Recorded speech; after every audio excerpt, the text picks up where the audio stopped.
రాజస్థాన్లో కాంగ్రెస్ ప్రభుత్వం వచ్చిన తర్వాతన ఏదైతే ఈ ప్రత్యేకంగా ఇతర దేశాలకు సంబంధించినటువంటి వ్యవస్థలు ఉంటాయో, అంటే మత మార్పిడులకు సంబంధించినటువంటి వ్యవస్థలు ఏవైతే ఉంటాయో ఆ వ్యవస్థలు పూర్తిగా గత 5 ఏళ్లలో పనిచేసాయి.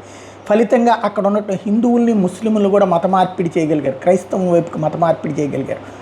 అలాగ వెళ్ళినటువంటి వాళ్ళకి ఒకటి అనారోగ్యంగా ఉంటే నీ ఆరోగ్యం బాగుపడుతుందని, ఆర్థిక పరిస్థితి బాగోపోతే నీ ఆరోగ్య పరిస్థితి, మతం మారితే బాగుపడుతుందని, అట్లాగే సొంత మతం పట్ల వాళ్ళని నువ్వు ఇట్లా తయారవుతున్నావు అంటూ వాళ్ళని మార్చగలిగారు. లేదా అక్కడ ఉన్నటువంటి ప్రభుత్వ ప్రయోజనాలు రావాలంటే ఈ మతంలోకి మారాలన్నటువంటి కోణంలో కూడా ప్రొజెక్ట్ చేసుకుని వచ్చారు. అట్లాగ వెళ్ళిపోయినటువంటి 45 కుటుంబాలు బన్స్వారా అనేటటువంటి ప్రాంతంలో 45 కుటుంబాలు ఉన్నాయి. ఈ 45 కుటుంబాల్లో 30 కుటుంబాలు ఇప్పుడు తిరిగి మళ్ళీ హిందుత్వంలోకి వచ్చినాయి.